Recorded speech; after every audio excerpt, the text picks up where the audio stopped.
All right. Welcome back to the two OGs. How the story began. Kasama ko our really inspiration. One of the reasons or one of the big reasons why nagsimula tayo maging vlogger. Kaya binabash-bash na naman tayo every week. The most bash, the most research vlogger na tayo dahil dito. Kasama pa natin, senatorial candidate. Ano na number mo ngayon? Dami na Ito, disqualified. Mark Gamboa. 27. 27. 27. Magkasunod Ayan. kami ni Bongo. Oh my God. Ano na final ng Senate? Na-disqualify na naman. Si Chavit andyan pa rin? Ano nangyari? Hindi, wala naman. Basta yung mga umatras, tsaka yung mga ano, so hindi na siguro binago yung sa numbers. So, pareho pa rin, kahit merong mga umatras, hinayaan na lang doon, stray votes na lang pag binoto sila. Yun. Speaking of, mataas ang hope ko sa'yo noon. Sabi ko, kung tuloy yung plano ni Digong, maraming matatanggal ang candidate. But next thing you know, si Digong ang natanggal, hindi yung mga senatorial candidates. So, Kasalanan ng ICC yan. ah, Sayang. Mas mataas bro, you had the yung chance. ngayon. Sana inintay mo na nila si Duterte, tanggalin niya yung mga candidates bago ka sumali. But kidding aside, bro, let's talk about your campaign, bro. Before we go to Harry Sr., let's talk about your own balingbing moves, bro. So, one day you're with Ronald Hindi, Llamas. hindi. Ito Next na day, Mark Richardo. Caleta and Hindi Amy. What the Tingnan heck? mo ito. Yan yun. Ay, sus. Itong inadapt tayo ng action eh. So, kasi yung talagang real fiesta and yung masaya talaga happens dun sa 45 days ng local elections eh. So, starting nung Friday, nag-a-attend na tayo ng mga proclamation rallies ng mga local candidates. At puro action nga yung inatenan ko. So, nung Friday, kay Sonny Trillanes for Caloocan Mayor, at nakasama ko doon, na nag-endorso si Sunny ni Senator Risa Ontiveros. So she was there. She chose to be with Sunny on the first day ng local elections. Tapos si Heidi Mendoza was there. Representatives ng Kiko and BAM was there also. So parang ano, the face of the opposition yung nandoon sa proclamation rally ni Sunny Trillanes for Caloocan Mayor. And ayun, and tayo nakapagsalita tayo sa stage, and yun, yung taasan ng So, kamay na endorso Caloocan to, tayo. bro. So This is in Caloocan, bro. Caloocan to. yes, Yes, Caloocan. sorry. Nung Friday sa South Caloocan, sa may Grace Park, nung Saturday sa may North Caloocan, sa sa barangay BF, kung taga saan si Sunny, kung saan siya nung kanyang pagtanda, nung kanyang kabataan. Really weak talaga. Oh. So, yun yung dalawang proclamation rally, nag-attend tayo pareho. At yun nga, mga doon, mga inindorsong senador ay yung sa Kiko Bam Heidi. Trust me. So, yun ang maraming salamat. Ako Wow! ay truly appreciate. Galing. Di ba blue yung color? Parang royal blue, parang Persian royal blue. Yung nakita ko yung poster ni... Ang ganda ng poster niya. Yes. Parang si Sunny Sarap, si Ganda. May araw, Rito. Parang ganda. Parang monumento. talagang Superman talaga ang dating. Oh. Oo, kaya yun. And speaking of Superman, si Sec Llamas, nakita ko siya doon nung Saturday. He was able to attend. Oo, nung Sabado. Yun. So, This was Sabado masaya, to, masaya. bro. Aha, so this was Ano yan? Saturday. So, so meron ng United Opposition? May Team Liwanag na? More or less, yes. Oo, more or less. Kung meron mang mga maaring hindi pagkakaunawaan and ano, I think naayos yan, and naayos na yan, and kumbaga look ahead dun sa mission, which is of course Kiko Bam and then si Heidi.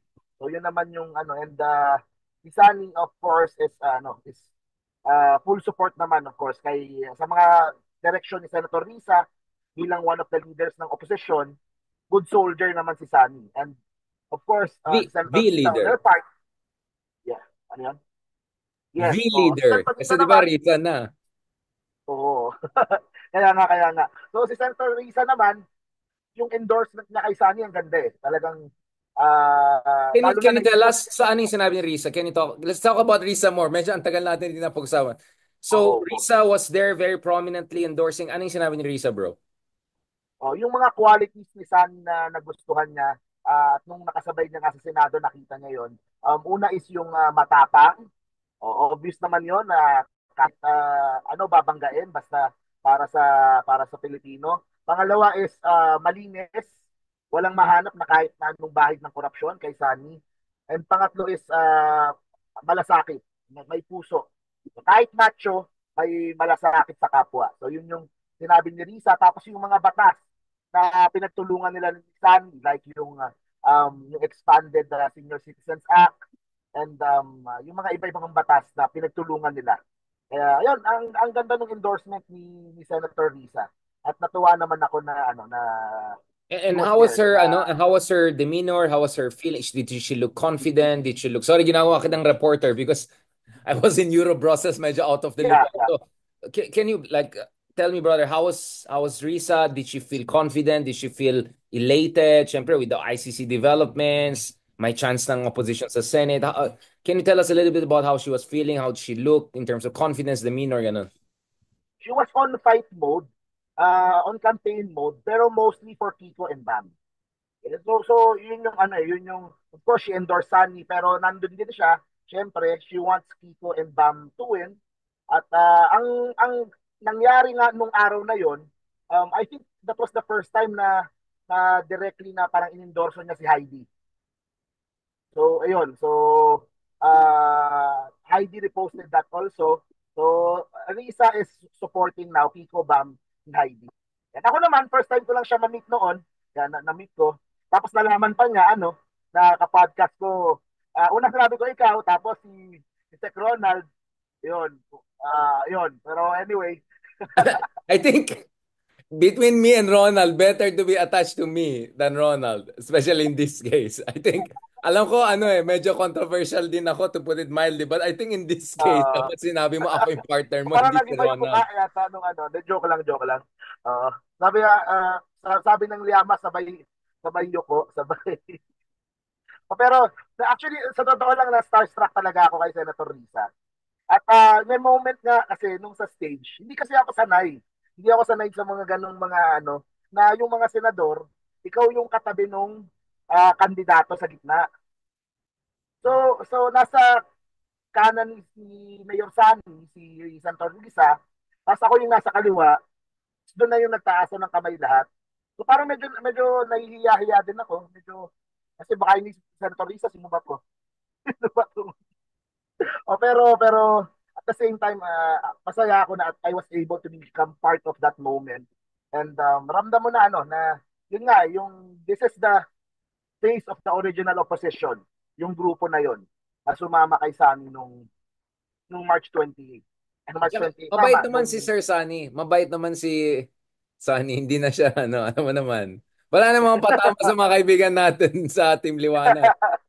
ang narinig ko okay na okay na. Basta kung ano mang mga alingas-ngas, ano mang at the end of the day naman, pareho naman tayo ng hangarin, pareho naman. Kumbaga, mas malalim yung mga pinagsamahan, tsaka yung mga gera na And yun naman. And maski yung si Lenny naman kasi, nung in-interview si Lenny, di ba, na tinanong siya about that issue, katabi niya si Leila.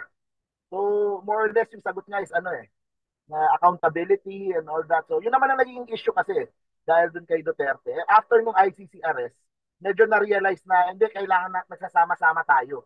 Kasi sa totoo lang, talagang yung arrest galvanize and energize yung base ng mga DDS. But it Speaking also of which, vindicated Senator Trillanes, no? Like in a way oo na naman, parang, oo naman. 'di ba? Parang ang hirap na tanggihan ng yung tapang at saka yung mga sakripisyo ni Senator Trillanes. Of course, yung isa pang star ngayon, yung kasama natin, shoutout kay Attorney Conti, 'di ba?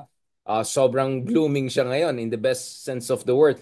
Ang dami na vindicate, Senator De Yes, Lima, yes. even na yun na vindication. So I hope dahil dito sa ICC development, na, we'll talk about the DDS and Duterte rally soon, brother. But before going there, I want to stick sa Team Liwanag muna. I think etong ICC na yan has been not only a moment of Okay, okay. vindication, but it might give an opportunity na to heal some of the little tensions and fault lines within Team Liwanag, di ba? So I think yung pogi points kumbaga Yeah, ni Singh, yun ang sobrang naramdaman umakyat ko. na ngayon. Yun ang Oo. naramdaman ko.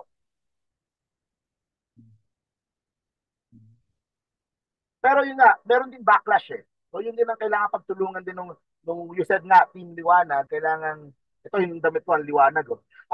Kailangan, they need to come together to face yung backlash. Kasi malaki din.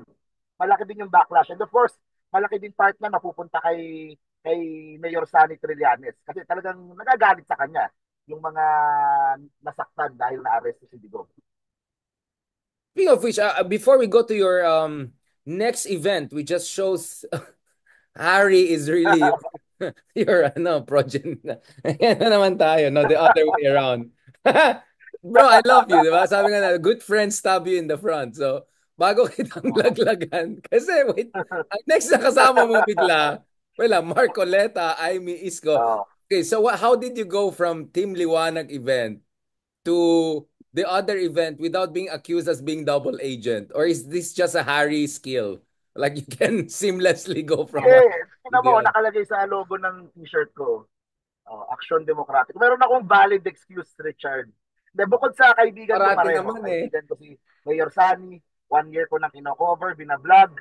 Of course, si Isko, 6 years yung relationship namin.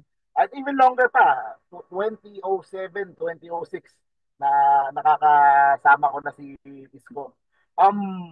Action Demokratiko. So, yung sa action, ako ay inadapt. Of course, kala Chairman Ernest Ramel, inadapt ako ng action, only Senate candidate na tumatakbo. And yung ano na yon, yung proclamation rally na yon, parehong Aksyon Demokratiko. Si Isko Moreno is president ng aksyon, si Trillanes, sumali sa action. He joined action upon filing ng kanyang COC last year. So, same party, Richard. Same party. Pero, different campaigns, different dynamics. Yun ang masasabi ko lang. Na, yun nga, one night, di ba, nasa stage, tataas kamay kasama si Senator Risa, si Senator Heidi.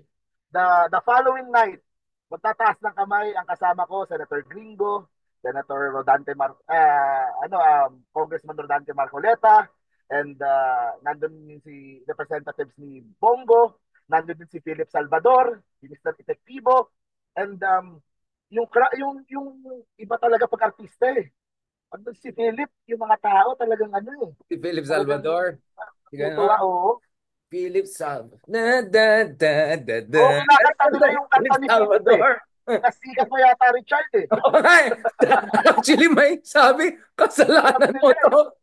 Walang nanood na after that. Ano kayang moves na yung mga ganun-ganun? Oo, alam nila yung kanta ni Philip. And ito, with all due respect syempre, ah, magkakasama lang kami kanina lang. Si Congressman Rodante Marcoleta, nung nasa stage na siya, binanatan niya yung current administration.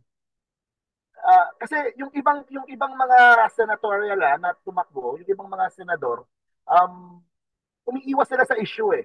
Hindi nila tinatakil yung, maski yung sa alyansa, maski yung sa mga pinks, sa Team Liwanag, umiiwas sa mga issue. Siguro ang nagsasalita lang yung mga progressives, sila Luke, sila Lyodi, Makabayan, pero the rest, medyo umiiwas. Pero si Marcoleta, Di ba talaga pro Duterte ng Violeta ever since naman na?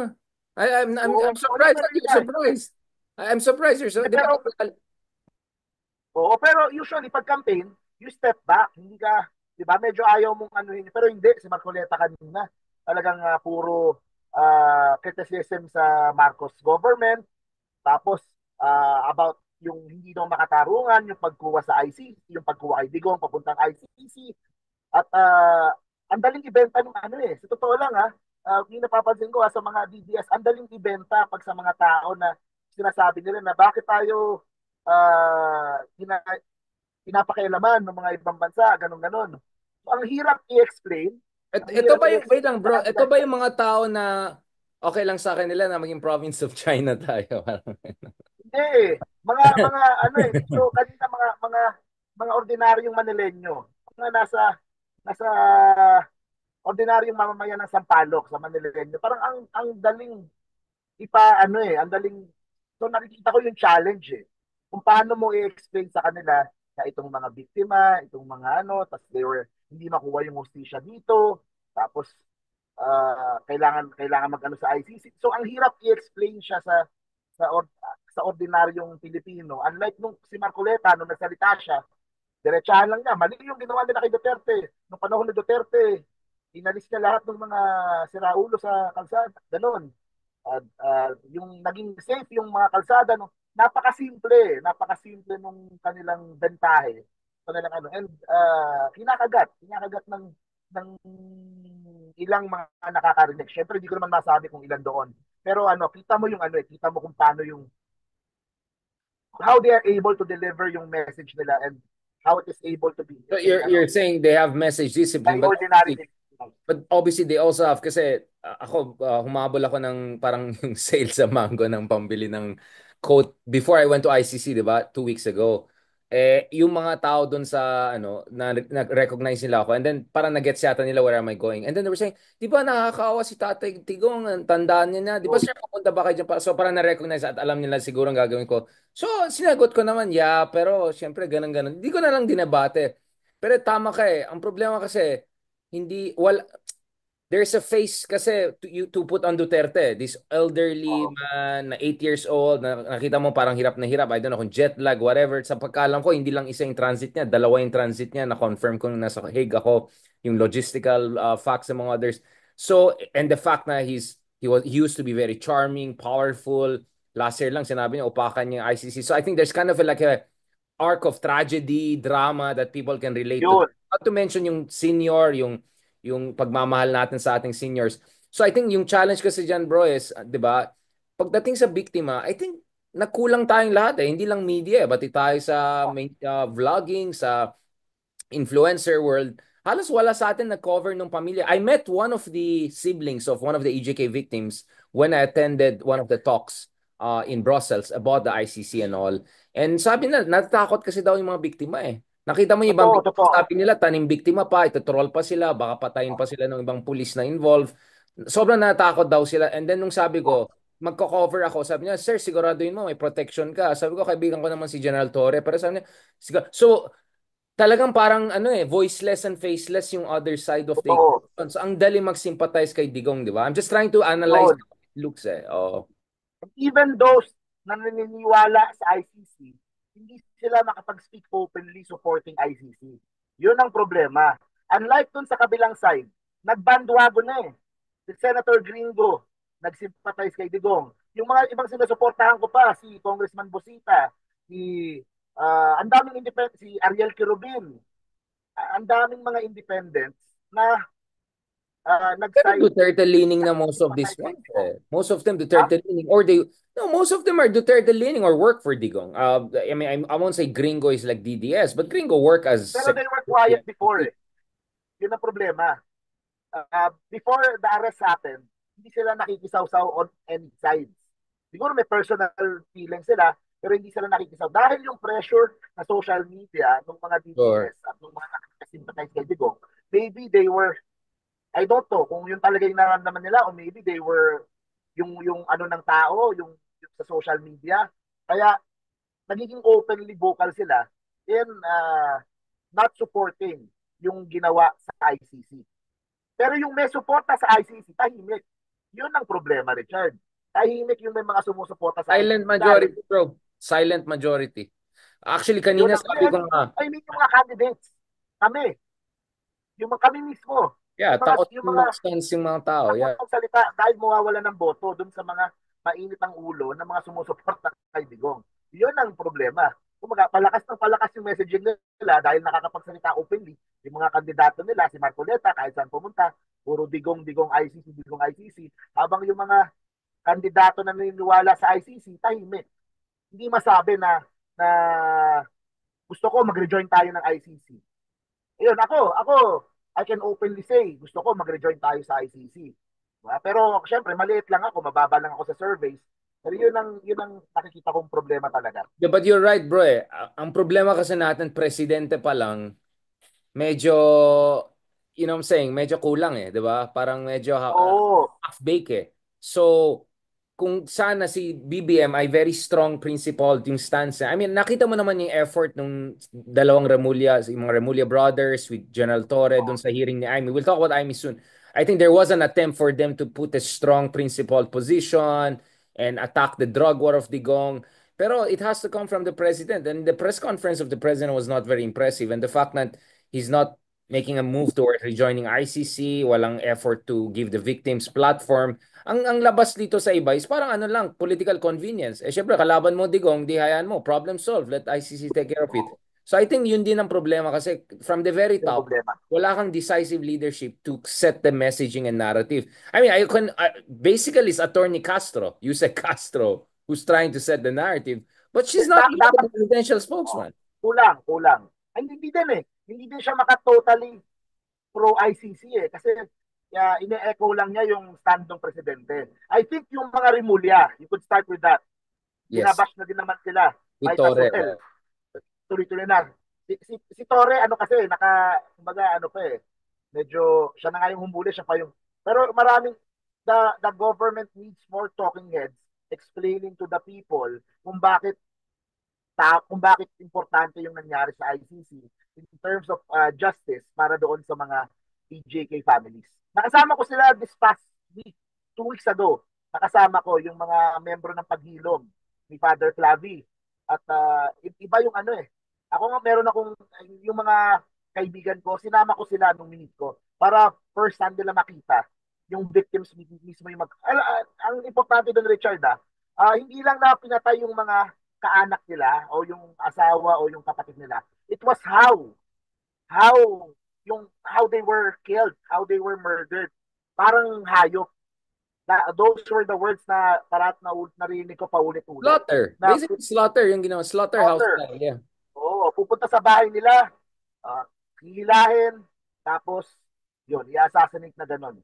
So, tapos There's sabi CCTV of natin, that, yeah.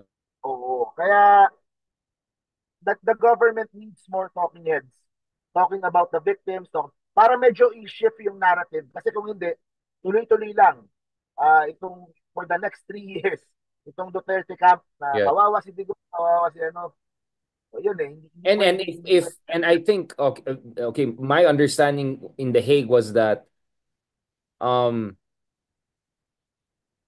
parang at least some of them understood na baka Duterte will spend the rest of his life na there.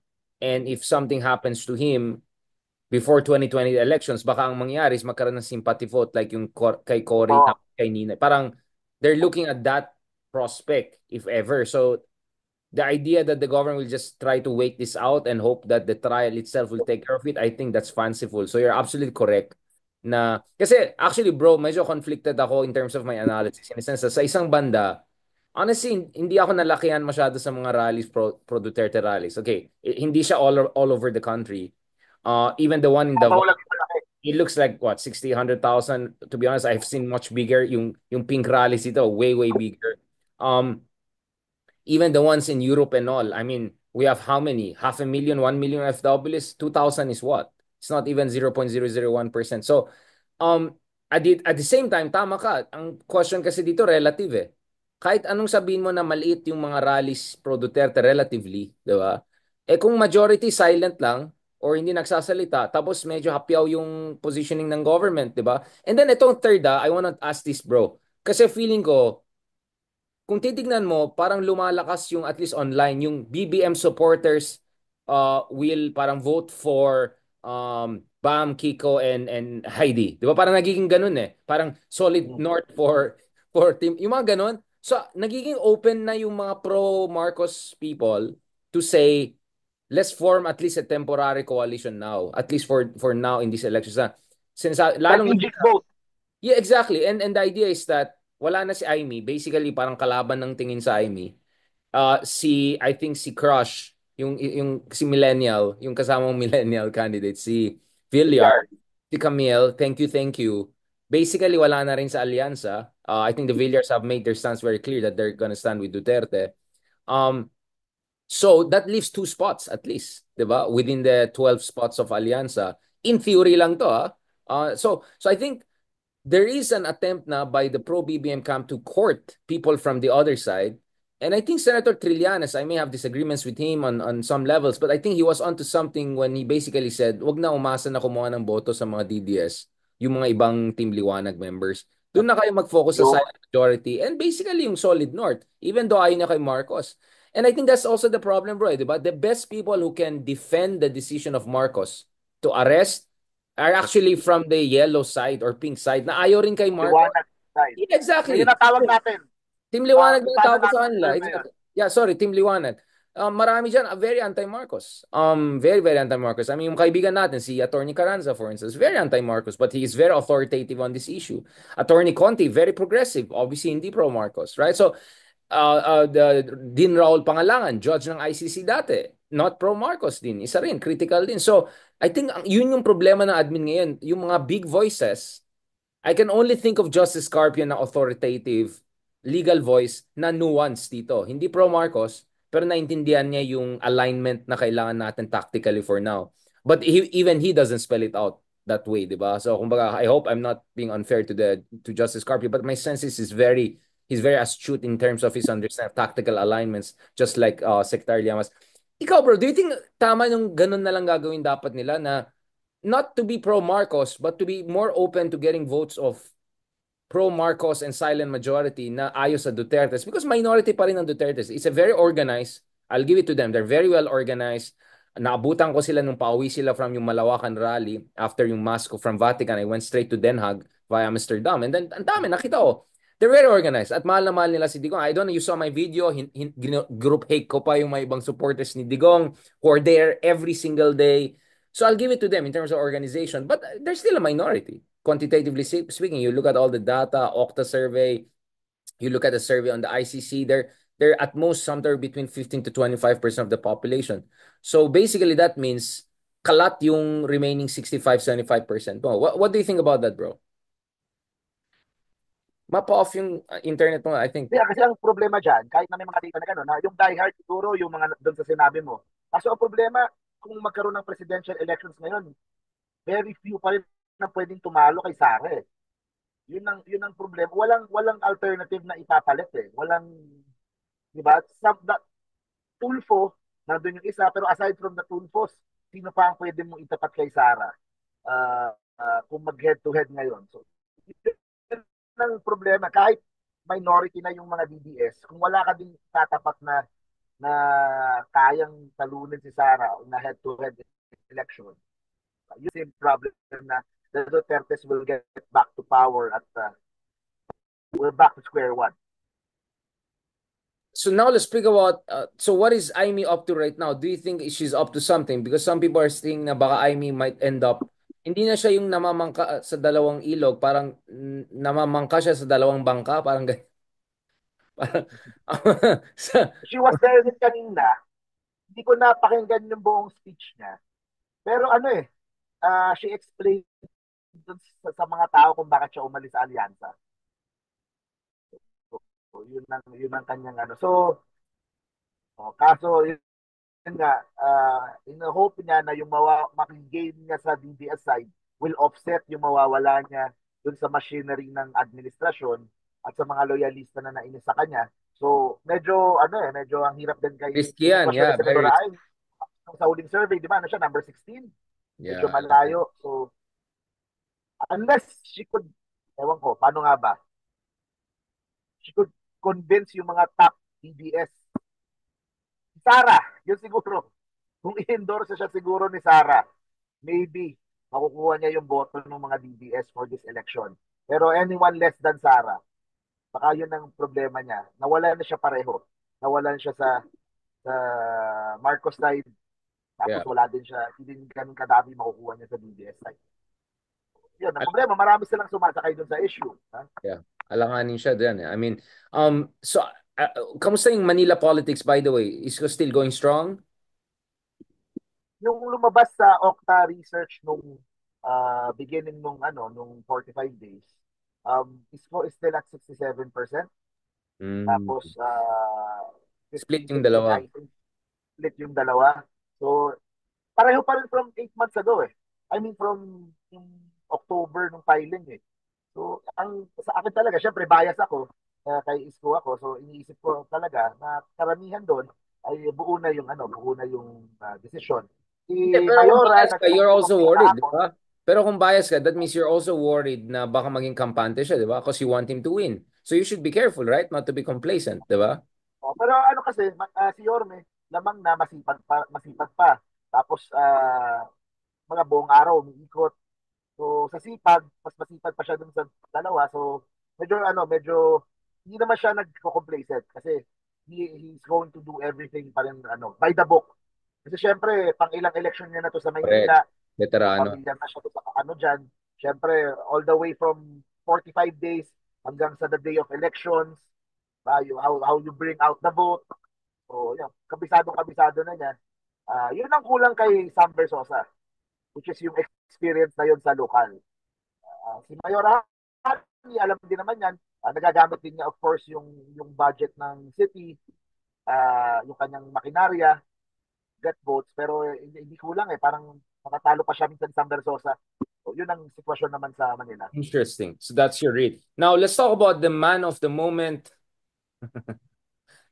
Not sure kung tuloy yung hot pursuit sa kanya. Just the other day, sabi ni Kristan, parang no man's land na tong minamanhunt. But now, back in the fray, Harry Roque. Sayang, pumunta ako sa Brussels. Asylum. Nagpakita siya bigla doon sa detention. And he's flying. He's doing well. And talaga it takes a Harry to say what he said. No? Parang sa isang banda, binabash niya yung Hague. Mga Westerners daw, mga ex-colonizers, parang kinukulong si Digong. At the same time, nag-apply siya ng asylum sa kanya. Like, Oo nga, no? parang, Yun na ano yun, no? Yung bakit kanyang yung mensahe plan? para sa Qatar. Pinabastos mo yung mga pina-applyan mo ng asylum. These Westerners. Yung sabi niya, habang nag apply ka ng asylum, Diyos ko po naman, at ayari. English pa yung sinabi niya. Madaling maintindihan ng mga taga doon yung kanyang mensahe sa Qatar, di ba? Para dun sa mga DDS na Wala, sorry, naaresto parang, for parang pag nagsalita siya, feeling niya presidential spokesman siya. Ang pake ng Qatar sa kanya, parang who you, di ba? Nag-apply ka nga ng asylum eh. Parang ano ka na eh, di ba? I mean, what do you think is going on with Harry? Like, in what world is his strategy working? Or wala talaga siyang magagawa? Talagang he just has ang to go simple lang yung with the strategy niya. punches. Wait this out hanggang hanggang may Duterte na makabalik or someone from ano. Yun lang naman ang strategy niya. Wala na namang iba. And what if hindi Sure kung babalik ano yung yung mga meron siya. Dutertes? What if hindi babalik So, Duterte at hindi siya bibigyan ng asylum? Ano mangyayari sa kanya? No man's land na siya. yun, no man's ano. Paano na Kaya, si... Ayan na naman tayo. Baka ma-hot pursuit pa siya. Yung mga pogo cases niya. kaya nga ma-Interpol pa siya. Ito. Just for the sake of Mga our kaso audience. dito, trafficking pa ng mga kaso Bro. dito, di ba? Yeah. We're appealing to you to understand the Parang sentiments presidential of spokesman. our countrymen. They love the president and they cannot accept the fact that he is now here at The Hague, held as prisoner by Westerners. Prisoner daw. So, with colonizer. Colonizer daw. We do understand Filipinos love. Nakakalimutan niya, Ano hindi kasi siya ng asylum sa kanila? I mean, the state ibang klase, no? It really takes a Harry to pull this off. Wala siyang sense of irony, wala siyang sense of... I don't know how he pulls it out. It takes a certain level of skills, no? Psychological skill, yung parang... Doesn't he see what the world sees? Like, ex-human rights lawyer, ex-presidential spokesman, nag-apply ng asylum, tapos binabastos niya yung sarili niya mga ina-applyan. I think tanggap din niya na hindi siya bibigyan ng asylum. Mga malabo daw. At saka yung mga nakausap ko sa Higgs, sabi mga game over na rin kay Digong. So, I don't really know what he's trying to do. I think he's really just hoping na Sara will have a sympathy vote back to the Malacanang. But that assumes hindi siya ma-impeach, di ba? Kasi kung ngayon admin ka, the more you need to impeach her, di ba? Kasi parang alam mo na, yun na lang yung huling barahan nila, di ba? To get back to power no matter what. Yun lang talaga. Yun lang ang game plan niya na open pray na merong Duterte na makabalik in power or sa 2028 magkaroon ng presidente na medyo ano sa kanya para makabalik dito. Pero wala na. Masyado nang malalim yung hukay na hinukay ni Tatay Hari para sa kanya sa Pilipinas. We're towards the end of our discussion. I know you had a very long day, bro. And you must be exhausted and tired and all of that. But generally, bro, how are you feeling about these elections? Naging more exciting or most polarizing? Or baka online lang yun? I mean, of course, I've been bashed like crazy over the past month, but a part of me feels it's mostly online. I mean, this is, of course, I never underestimate yung sentiments in reality, but ako, like personally, na, yung mga na-meet ko mga Duterte supporters, almost all of them were very polite and nice in person. Kasi the other thing I want to ask you, bro, is speaking of silent majority, ang dami rin ng mga OFW natin kaibigan na nagko-comment sa mga platforms natin. And I got what? 40,000 new subscribers in the past 2 weeks and all. Biglang na-curious na daw, sino to si Darian, di ba? Biglang susurprise sila. And a lot of them are saying, actually, OFW din kami, pero hindi kami supporter ni Duterte. Tsaka feeling namin, parang nadadamay kami. And I think with the unfortunate incident in Qatar, like yung iba parang inisip nila, wait lang, parang wala, you have your right to support Duterte, but make sure it doesn't come in a way na mapahamak yung iba, di ba? Tsaka, di ba, kung na-detention yung mga OFW kaibigan natin, responsibilidad ng gobyerno natin na tulungan sila. Oo. So, it's a Government ang sasagot it's a sa tricky kanyan. situation, brother. Nakadamay pa sila. Kasi, syempre, kung mapag-initan ng Qatar, yung mga OFW, pati yung mga matitino, madadamay. Binabantayan na sila. Na baka meron pang ibang mag-rally pa uli, baka may matigas ang ulo pa uli. Madadamay lahat ng mga OFWs dyan. So, sana naman, ilagay nila sa lugar at um, wag silang wag silang magpaloko. Meron kasi nang bubuyo ata eh. Merong mga organizers na niloloko yung mga Agitator. OFW. Nasabi na, hindi, okay lang yan, ano lang yan, may ano tayo. So, sana wag silang magpaloko sa ganun. That's very important. Kasi feeling ko, ang laki din yung silent majority ng mga kapatid natin OFWs who, maybe not anti-Duterte, but not necessarily also like super pro-Duterte. Like, they're ambivalent. Parang hindi pa sila sure saan sila mag-stand. Or some of them actually are very openly saying, ayaw namin kay Digong or dati kami bumoto kay Digong pero namulat na kami. So, those are the OFWs we're not hearing from. The ones we're hearing are mostly the pro-Duterte ones.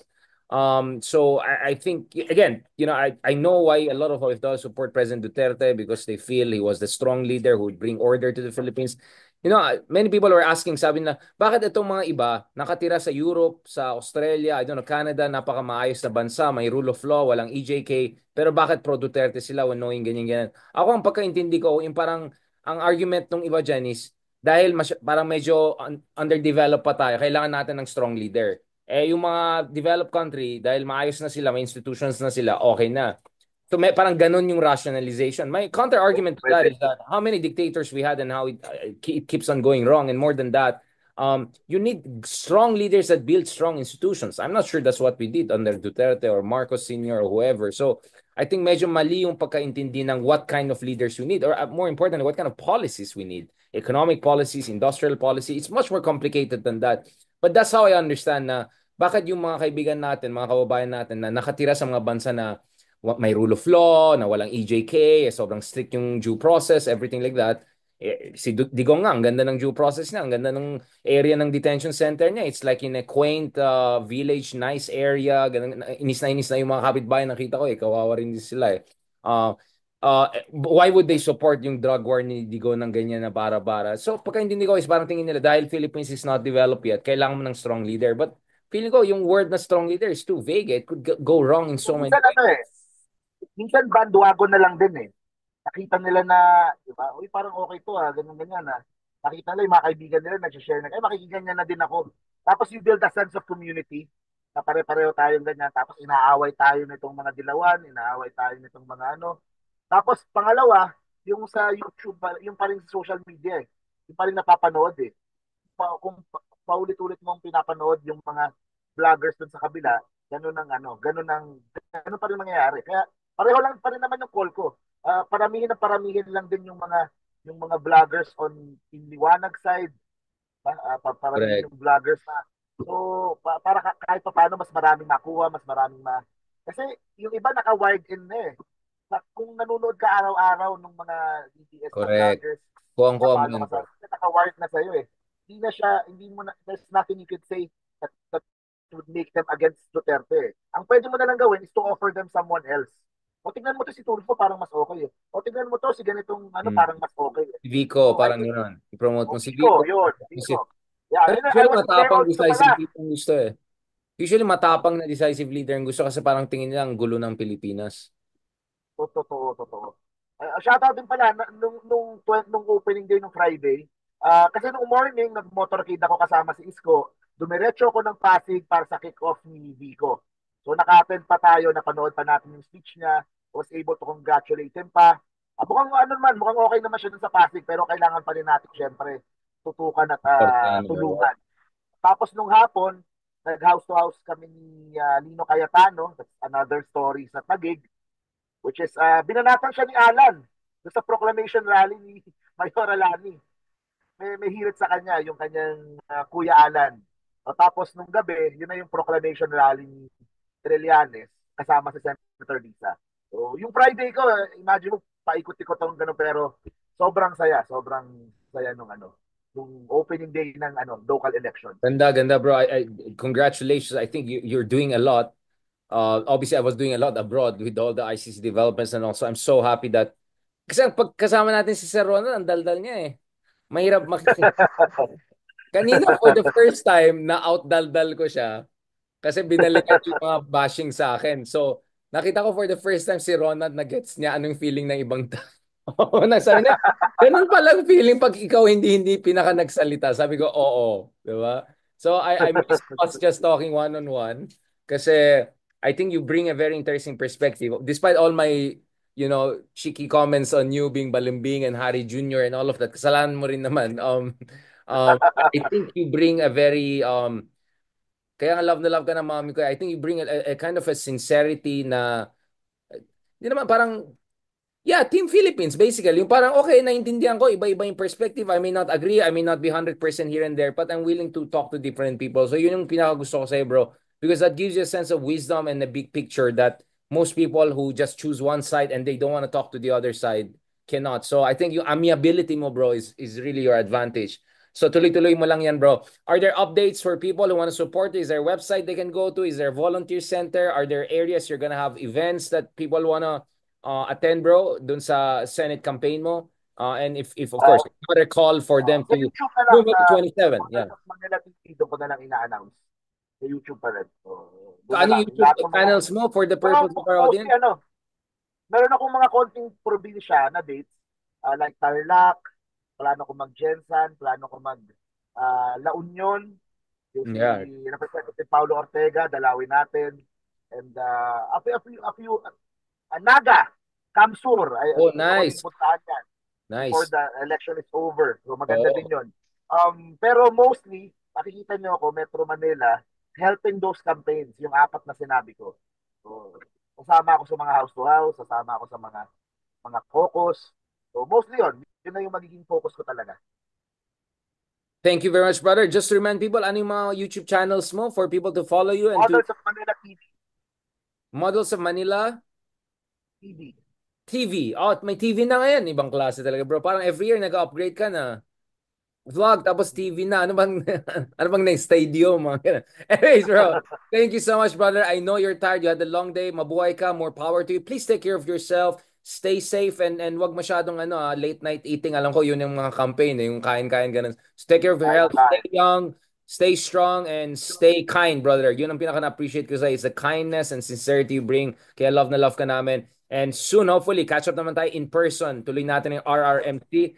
Mukhang legendary yung ginawa natin press conference with Justice Carpio. Roland, grabe. I think no one would forget Grabe, that. Like, grabing reaction dun, bro. I mean, that was like insane. Yeah, that's amazing. So thank you for joining us. And, historic day yun eh. And then we just, kumbaga sa akin lang, last oh, message bro. ko, nagawa na yung hard part, okay? Napadala sa ICC, tatakbo na yun. We just have to face yung backlash together. Eh, kasi malaki yung backlash. Galit na galit sila. At talagang everyday, You won't have to palaki yung explain to kanilang me. yun. So, yun lang. We need to work together. Everyone who believes dun sa pinaglalaban natin. So, Thank you, brother. yun lang. Siguro bias din ng mga followers natin yan. I think everyone was really happy with the first part of our discussion about tawagin natin Team Liwanag, people coming together, Risa, Senator Trillanes, support for Kiko, Bam, Mendoza, Commissioner Mendoza. So I'm glad that nagka-crystallize na ron itong alternative na to because I think people want to see alternatives na hindi lang Duterte versus Marcos. Yeah. Ipasok ko na din yung parati ko sinasabi, Richard, for Team Liwanag. Team Liwanag needs more stars. Okay? Yes. We have a new one with Heidi Mendoza. Very good yan. Marami pa dyan. Okay? Marami pang makukuha dyan ng mga young, idealistic, attractive. Kumuha ka ng artista, kunin mo si Dingdong Dantes, kunin mo si anyone na may alam mong right May values, charisma. Yeah. diba? Yung morals, tama. So, then work on that. Katulad ng ginagawa ngayon kay Heidi. So, we could have larger movement heading to 2028. 100%, brother. I just say, I think this is just the opening chapter. Team Liwanag, this is just the opening, ito yung unang mga filtering of the sunlight, di ba? Parang ganun. So I think a lot could happen and a lot to look forward to. And I'm glad that, bro, together we're covering these historic moments, including grabe yung parang press conference historic moment. But looking forward to other historic moments na not as stressful and not as bashy and more masaya. So hopefully we will break down more of this race in the coming days and weeks with you, with Kristan, with Sir Ronald, with hopefully Justice Carpio once he's back. He has also overseas engagement. So ito na, at least may grupo na tayo and I'm so happy about that. Maraming salamat. Sa Mandaluyong, kampanya tayo. Yes, bro. Yeah, okay, with Chris. With Chris. Yeah. And Caloocan. Schedule it. And Caloocan, bro. Let's do with Caloocan, Trillanes in person. Let's do an in-person vlog with him. Tatlo tayo, upo tayo. Let's discuss things. So, Okay. looking forward. Kita. Let's set up with Senator Trillanes. That would be great. God bless, brother, and talk to you soon. I-send ko to sa'yo. Bye-bye.